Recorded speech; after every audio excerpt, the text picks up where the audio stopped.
Good evening, people of Sacred Heart.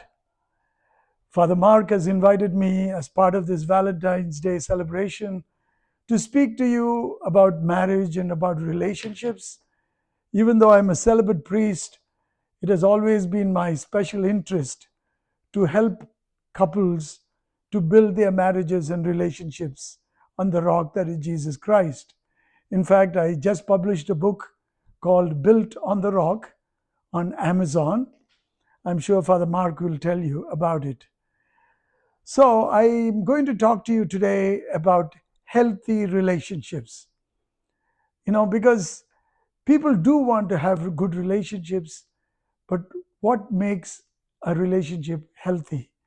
So, I'm going to bring hopefully insights from different areas and help us to look at healthy relationships.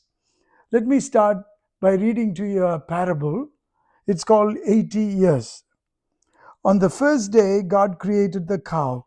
God said, "You must go to the field with the farmer and slave all day long, suffer under the sun, have calves, and give milk to support the farmer. I will give you a lifespan of 60 years."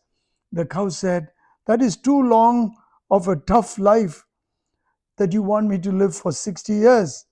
Let me have just 20 years and I will give back the other 40." God said, "Okay." On the second day, God created the dog. God said, "Sit all day by the door of your house and bark at anyone who comes in or goes out. I will give you a lifespan of 20 years."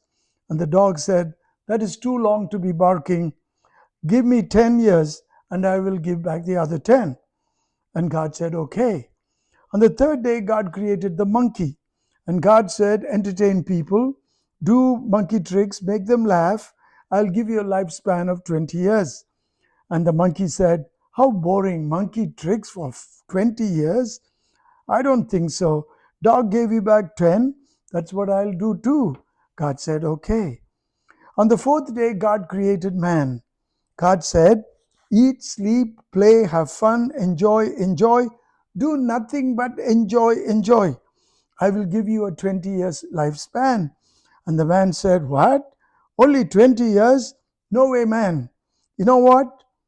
I'll take my 20, the 40 the cow gave back, the 10 the dog gave back, and the 10 the monkey gave back. That makes it 80, okay?" God said, "Okay, you got a deal." And that is why, for the first 20 years of our lives, we eat, sleep, play, have fun, enjoy, do nothing but enjoy. But for the next 40 years, we slave in the sun to support our family. For the next 10 years, we do monkey tricks to entertain our grandchildren. And the final 10 years, we sit in front of the house and bark at everybody. I know. Sometimes people think that life goes on from one stage to another. But what makes life interesting and wonderful is relationships. And this has been borne out also by research in various areas. There is a group of psychologists that are studying what is called subjective well being or happiness psychology. And you know what they found? Who are the happy people? Happy people are those who have satisfying marriages and relationships and friendships. And also, they have studied people who live long lives. There's a book called Blue Zones. There are 5 areas, it seems, around the world where more people live beyond the age of 100. And what is the common characteristics of these people? One of the common characteristic is this, that they have good relationships, friendships, family relationships. So, we all want good relationships. We want good marriages. What makes marriages healthy? I think before we talk about healthy marriages, we need to realize that there are so many false ideas that go around about relationships, and we need to question them, challenge them. For example, love is something that happens to you, something you fall into. People think that you fall in love. No, it's not something that happens to you.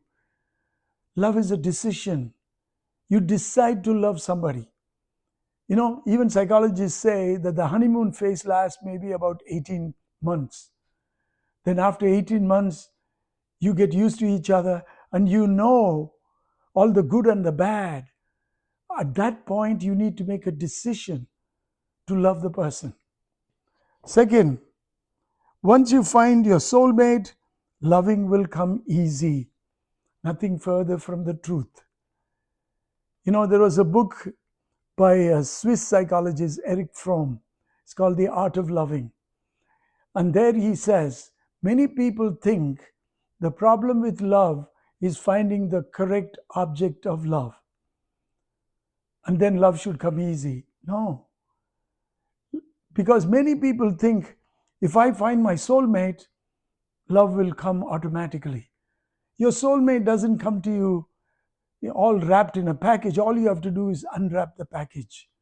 See, once you have found a person with whom you have a good, strong relationship, and you realize there is a potential, this person has the potential to become your soulmate, but you need to put in the work.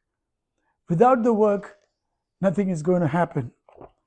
Next, the more people you date, the better you will be prepared for romance. I think that is a myth in our culture.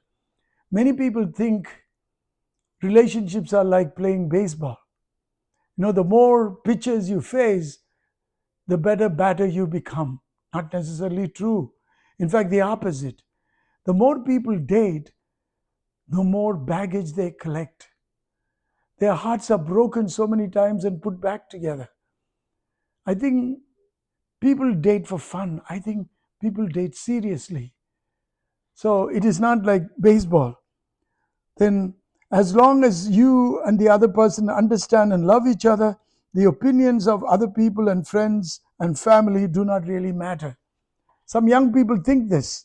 Oh, nobody likes my boyfriend or girlfriend, but I know they are the right thing for me. Now, who knows you better than your family? We underestimate what a great impact our family upbringing has on us. What a great impact. We are shaped by our family to a great extent. And so, who knows you better than your family? I'm from India. I grew up in India. So, there is a certain wisdom to arranged marriages. So, I really think that we need to take the American way of dating as well as the Indian way of arranging marriages. We need to put them together. Then ending up alone is the worst thing that can happen to you. Here in this culture, you need to have somebody in your life. Oh, something wrong with you. You don't have a date for a party. Or on Friday night, you're alone. Our culture says that. But you know what? Think about it. It's not about being with somebody, but being with somebody who's right for you. The Italians have a phrase. They say, meglio essere sola di essere mal accompagnata. It means it is better to be alone than to be badly accompanied. So choosing the right person is the most important thing. You must live with someone before you can marry them. Now, this has become commonly accepted myth in our culture. I remember when I first came to this country about 40 years ago, and I did weddings, hardly any couple lived together.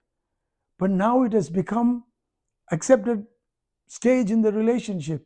You date, then you have to live together, then you get engaged, then you get married. What people don't realize is that living together is not trial marriage. Because in a marriage, you don't have the option of walking out.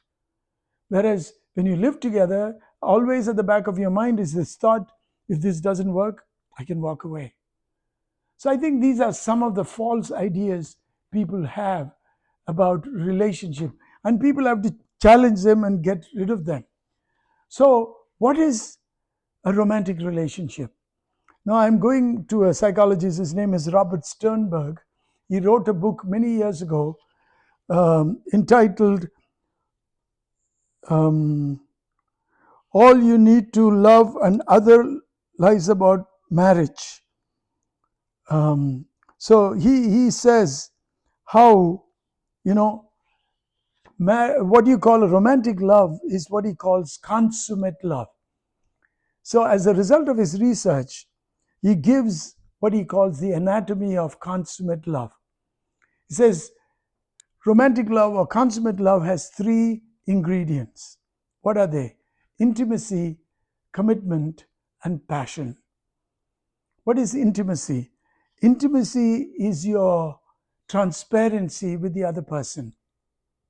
How much at home you feel with the other person. How willing are you ready to open your heart and soul and communicate more than at a superficial level? It is the capacity to receive the self-disclosure of the other. You know, it's about feeling at home with this person. Second, intimacy, commitment. What is commitment? Commitment is the determination that this relationship is unlike any other. And so you will be willing to commit yourself to this person for the long term, to the exclusion of all other relationship. So you're willing to invest in the relationship, do whatever it takes, make any compromise, any sacrifice in order to make this work. And that is commitment. And then, of course, passion. What is passion? Is the fire, is the spark in the relationship. You know, it is the excitement you feel about the relationship, is the anticipation you feel when you're going to be with this person. It is the sense of loss, nostalgia when you're going to be away from this person. It's the capacity to dream together. Yes, the erotic element is part of it, it's not the whole of it. So, what Sternberg will say is that in order to have real romantic love, you need all three. For example, in friendship, what you have is intimacy and commitment. Your friend is committed to you, but there is no passion. But a lot of relationships, nowadays, with all these apps, dating apps like Bumble and Tinder and all that, it's all about passion, nothing else. People don't even know each other.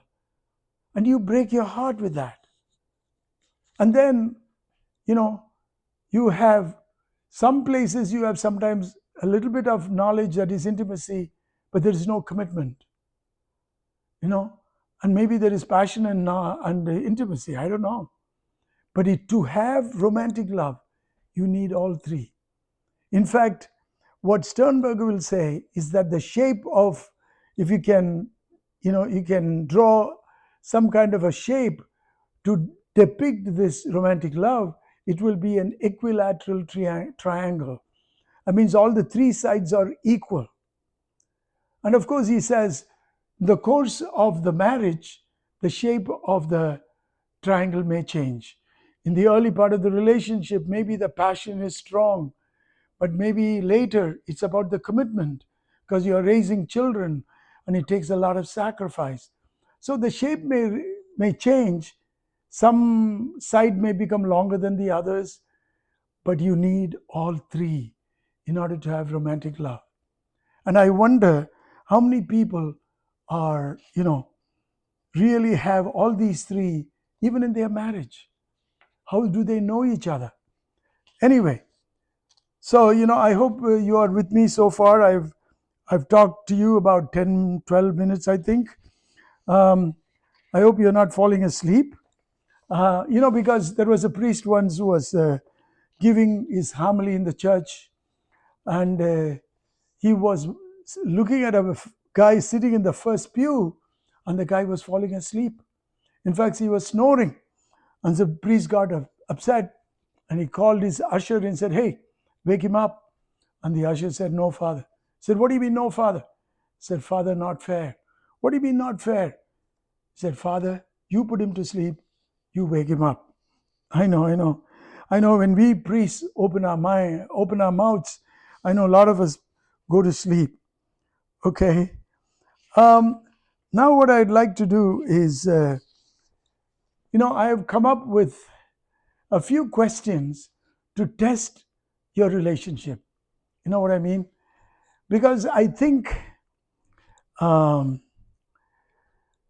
lot of people don't know if there are things in our relationship which kind of, make it a little bad. So I am going to give you some questions to think about your own relationship and ask yourself, how do I respond to this? Okay? Okay, here are the questions. Number one, does the relationship bring out the best in me or the worst in me? Does it make me a better person? Does it help me to live out my potential, to live up to my greatest ideals and goals? Or does it persuade me to compromise myself, to give up my dreams and values? Sometimes young people, in order to not to lose somebody, they compromise their ideals and their values. Sometimes they become a shell of themselves. They can't be happy. Even in marriage, sometimes, you know, we take each other for granted, and, we can be in a bad place that we're not really helping each other to be the best we can be. I can tell you this. I mean, I've been, sometimes when I'm sitting in the confessional and somebody comes and says, "Oh, Father, my husband drives me crazy." And I'll say, "Oh, how long are you married?" "Oh, 52 years, Father."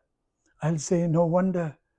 When you're married to somebody for 52 years, we take each other for granted. And then what we really pay attention to are the things that annoy about this person. And we have forgotten about all the wonderful things about this person. Okay, number two, am I authentically happy when I'm with this person most of the time, or am I miserable? There are people who are miserable in their relationship. I'm talking about dating relationship, when you still have a choice, and they are miserable and they still stick it out. You don't understand why. See, of course, your partner or your spouse is not there to make you happy, but you make yourself happy. But sometimes the combination doesn't work. You know, I think relationships are like cooking.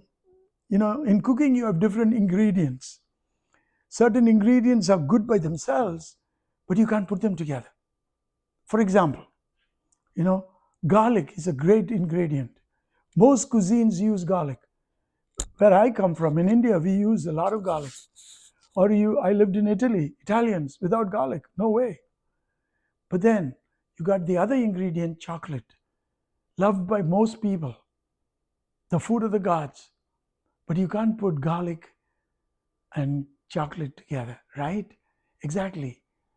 So you'd ask yourself, you know, if you're married, then find out why you are miserable and see what you can do to make it better. It's important because, we are in a rut sometimes. We have never sat down and talked to each other about the things that bother us. Okay, number three, do I uniquely feel loved by the other? Am I appreciated, valued, treasured, cherished, and considered priceless in the eyes of the other? I know this is the most important thing. Do you know that the first right you have as a married person, what is that? To be number one in the life of your spouse. To be number one. You have a right to be loved uniquely as nobody else. You have to be number one in the life of your spouse. Sometimes, unfortunately, in marriage, other things take over. I know when the children come, sometimes our attention goes to the children, but still you cannot forget your spouse. Do we make our spouse the priority? Because marriage is unique relationship. So, and I think that is very important, and especially for the women, I think that is so important that she feels that she's absolutely number one. Next, is there a sense of stability in the relationship? Is there a sense of calm? I have met dating couples that are always breaking up and getting back together. They can't make up their mind. I mean, you can't do that. You have to, you know, you have to feel that there is a certain sense of stability certain amount of calm in the relationship. I mean, do you feel like the person who's trying to hold a house of cards intact while the fan is blowing? I mean, you can't have a healthy relationship if there is always turmoil. Okay? Um, okay. Now, what I would like to do is there are two things that I think that are very important for healthy relationships. Number one is communication, and number two is healthy conflict resolution. Communication. See, a lot of people think communication is about talking. Well, when I ask my couples, how's your communication? They'll say, we talk.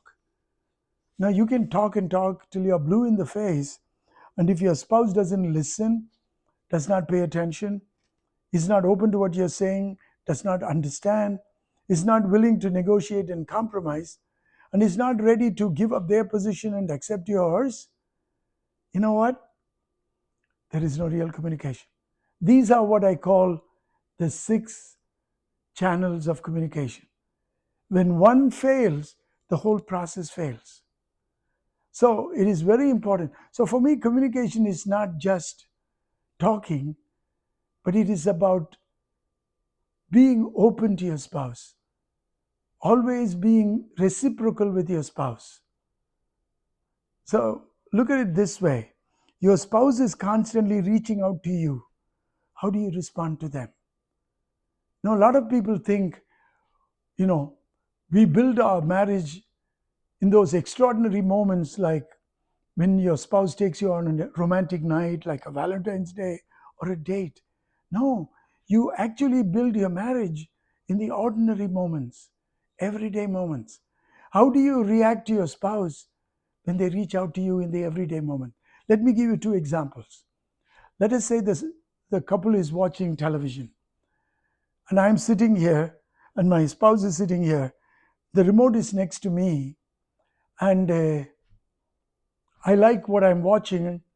Maybe I'm watching some sports or something, and my spouse says to me, honey, can I have the remote? Now, I don't want to change the channel, so I pretend not to hear. So then what I do, I wait for the commercial. And when the commercial comes, I say, did you say something? That's not a good response. Or even a worse response is, why didn't you get up and take the remote yourself? But the right response is, take the remote and give it to your spouse and say, what do you want to watch? See, that is a selfless act. And that's what makes a healthy marriage. Or another example, the couple goes to the grocery store, and the husband asks the wife, honey, should I get another box of honey bunches of oat cereal? And she says, oh, of course we eat cereal every day. Get another box. Now that's a good response. Instead, she says, am I your mother? Why didn't you check the pantry before we came? That's a bad response, right? So you see, how do we interact with our spouse in the everyday? And that's where we build our marriage. And especially when we constantly connect with each other. It's like let's say your antenna or your radio is tuned to your spouse's frequency, and you listen to every one of their transmissions and you positively respond to that. And that's what communication. And the second thing that is very necessary for a healthy marriage is what I call healthy conflict resolution. Now, what makes or breaks a marriage? It is the way we fight, right? It is when we argue and fight, that is when we introduce all the bad stuff. The name calling, the resentment, the anger, the bitterness, the unforgiving attitude, the sarcastic remarks, the hostile humor, the put downs, they all come when we argue. See, a lot of us have learned to argue badly. I jokingly tell people get married so that they don't have to fight with strangers. And unfortunately, we have learned bad ways of behaving, before we get married, and we carry that into the marriage.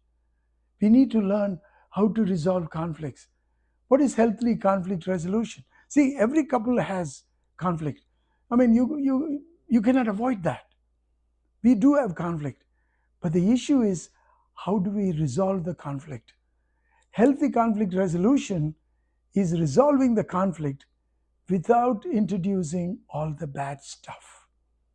And that's what makes a healthy resolution.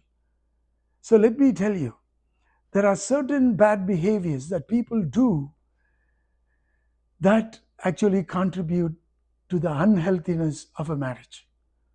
Now, a great psychologist, John Gottman, who has written some great books about marriage, he gives these bad behaviors that people should avoid. He gives these ones. Let me give them to you. Now, these are the things people should avoid. Number one, harsh startup. What am I talking about? When you have to talk to your spouse about something difficult, you have to ask something difficult from them, how do you start the conversation? You can either start gently or harshly. Gentle startup is good, harsh startup is bad. Let me give an example because examples help. Let's say this couple, they are dating, they live in the city, and the boyfriend is an amazing guy who's very sensitive, pays attention to his girlfriend, and of course, she drops hints every now and then. She says, if we get married, when we get married, when we have children, I hope I can live at home with the children. And of course, the boyfriend takes note of it. Finally, they get married. They move into the suburbs. And of course, he does it, allows his wife to, stay at home mom. And he makes this arrangement at a cost of a lot of personal sacrifice. His commute is longer. He doesn't like the boss. He makes a sacrifice for the family. And by the end of the week, the poor guy is exhausted. The one thing he loves to do is to play golf. So every Saturday he will play golf, and his wife encourages that. But then this year, the weather got better late. So the last 3 Saturdays, he played golf. And now this is the beginning of June. He's picking up his golf bag on a Saturday to go golfing. And his wife looks at it. She says, no, I want him to stay home. Why? Because the children are starting their summer vacation. She needs him to stay home so that she can get things done around the house. She says, we don't have a lot of time as family. It will be nice to be together. So she has to ask him to stay. How does she approach him? You can ask him gently, lovingly. You can say, honey, I know you make a lot of sacrifice to make my dream come true. So I'm very happy. You are the best husband I could ever ask for. I'm so grateful to God. And I know you love to play golf. It really revives you, renews you. And I've always supported you. But this year, I know the weather got better late. But you see, this is the 4th Saturday in a row you want to golf. I really would like you to stay home because the children are at home. If they are with you, I can get things ready around the house. And also, we as a family don't have a lot of time together. Wouldn't it be nice to be together? And then tomorrow we are having a party. I need your help. Your friends are coming, my friends are coming. What do you say? It's a nice way of asking. If a guy, objects to that, I'll be worried. But here is a harsh startup. She says, what? You're playing golf again? 4 times in a row? What do you think? You think I'm here, you married a maid? Here I'm doing the same thing over and over again, and now I have to do it on Saturday? Huh, look at you. Here I am slaving away. There you are, enjoying yourself with your buddies, smoking your stogies and drinking your beer. Huh, did you marry a maid? Can you read what is written on my forehead? Boy, what a piece of work you are. That's not the way to talk to your spouse. Because sometimes people think the harder I hit, the easier I get my way. No. The harder you hit, the more collateral damage we create. It's always better to be loving. It's always better to be gentle. Number one. Then he gives four behaviors. He puts them together. He calls them the four horsemen. Why does he call them the four horsemen? In the last book of the Bible, book of Revelation, St. John talks about four different horsemen who arrive on the earth. And when they all arrive on the earth, it is the end of the world. Similarly, John Gottman says, when these four behaviors take residence in a marriage, it is the end of the marriage. What are the four horsemen? Number one, criticism. What is criticism? Criticism is different from complaint.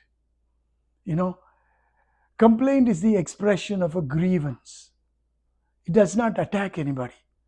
Complaint says, honey, I wish we had more time as a family.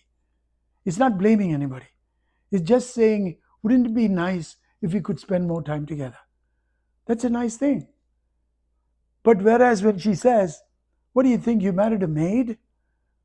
You're a selfish person. You don't care about the family. Now that is criticism. And nobody likes criticism. Who hates criticism more than anybody else? Guys. Because every guy is like Rodney Dangerfield, the old comedian. No respect. Because what a man wants from his wife is that respect. Okay, number one, criticism. Second, contempt. What is contempt? You have lost that loving feeling. And you don't feel that warmth and fondness you had for your spouse. It's all died out. It's a terrible place to be. Usually people are contemptuous of each other when they are almost ready to separate, to break up. It's a very bad place to be. And contempt is expressed in a lot of body language. Rolling of the eyes, sighing, shaking the head, mimicking, bebe, hostile humor. When she says sarcastic remarks, oh, can you read this on my, did you marry a maid? These are the ways. Now, see, contempt does not happen overnight. It happens gradually. Now, when you're negative, critical, you chip away at the good feeling, until all the good feeling disappears. You remember when God brought Eve to Adam for the first time in the book of Genesis? What was his reaction? Adam is so taken up with his wife. He sings the first love song in all of creation. He says, you are the bone of my bone and the flesh of my flesh. You shall be called woman because you are taken out of man. What a beautiful thing. And one of the stand-up comedians in the United States, commenting on this story in the Bible, he says, do you know why she is called a woman?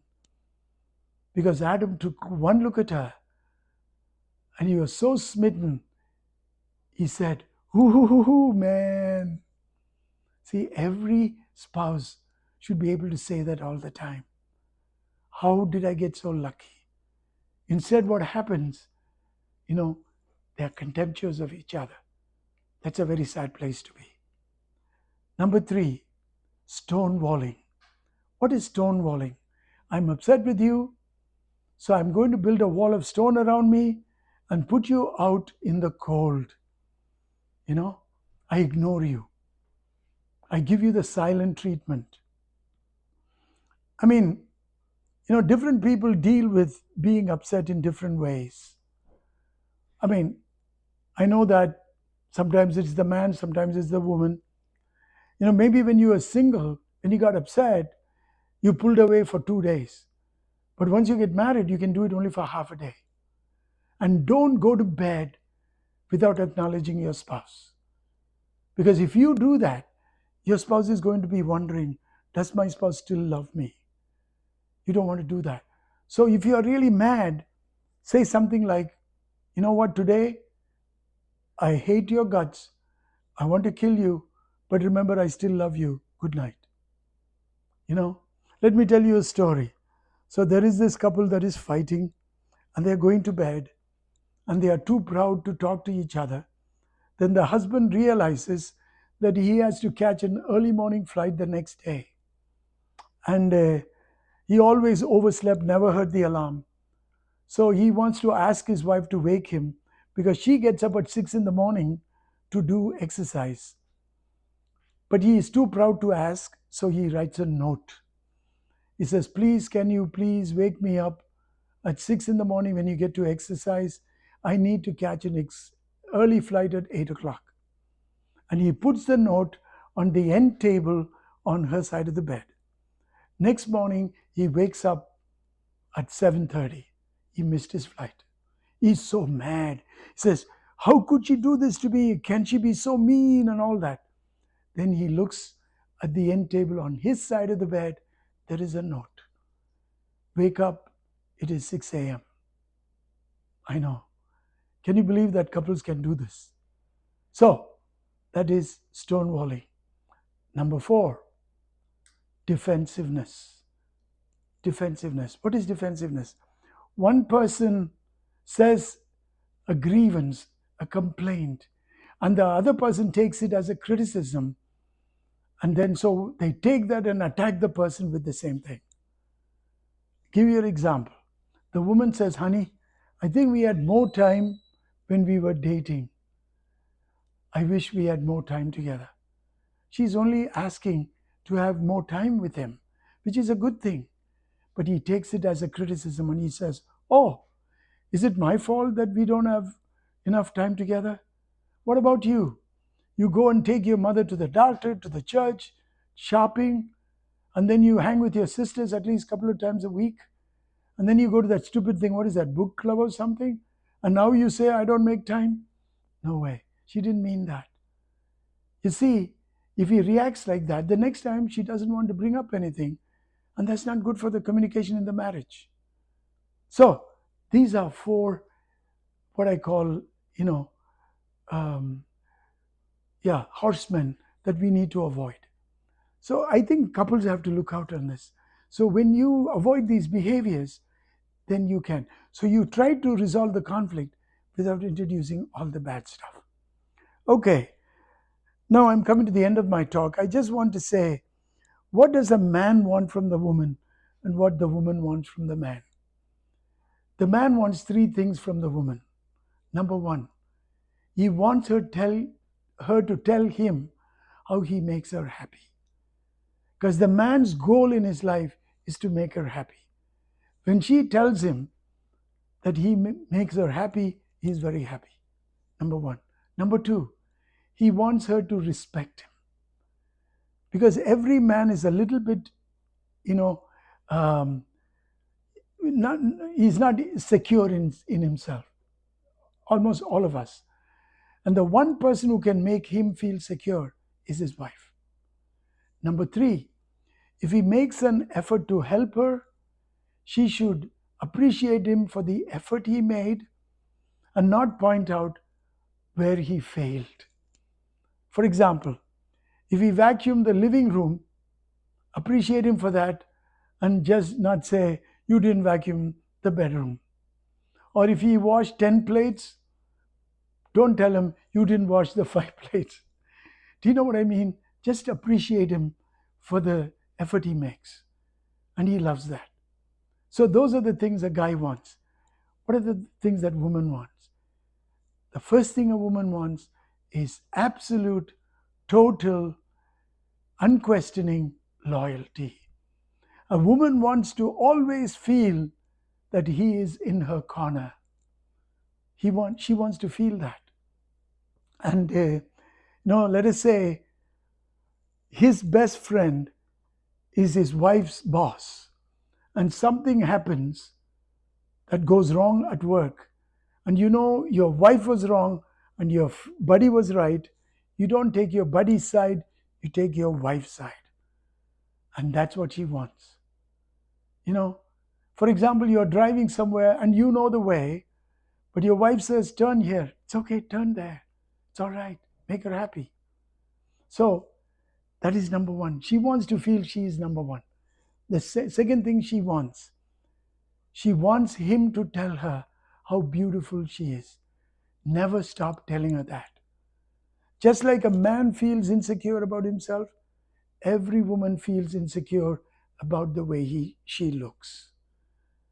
And he is the magic mirror. She asks him, "Mirror, mirror on the wall, who is the fairest of them all?" And if he says, "You are the most beautiful woman for me," she is happy. She wants to hear that over and over again.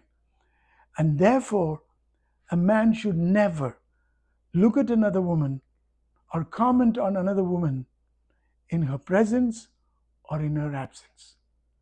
That is so important to her. So, this couple is watching TV, they're watching a movie, and at one point, the husband says, "Oh, that Nicole Kidman, she's a beautiful woman." And the wife doesn't say anything. A month passes, and then they are sitting down to dinner. They are having meatloaf. And the man cuts a piece of meatloaf, puts into his mouth, and then he says, "This meatloaf is cold." And the wife will say, "Why don't you ask Nicole Kidman to heat it up for you?" Exactly. Because when you comment on another woman or you look at another woman, you make her feel that she is not number one. So that is two. Number three, when a couple is in public, very often the woman gives a hand to the man to take it. The man should take it without her giving it to him. To tell the world, "She is mine, she is the most important, she is special." And that's what a woman wants. So I hope I have given you some ideas about healthy relationships. But most of all, I think, is to keep the relationship in the hand of God. Because I really believe that most couples, if they are open, if not all couples, come together by divine providence. God brings them together. So if we walk in His path with His grace, living our faith and building our marriage on the rock that is Jesus, His teachings, if we follow Him, I think we will have a good, healthy marriage.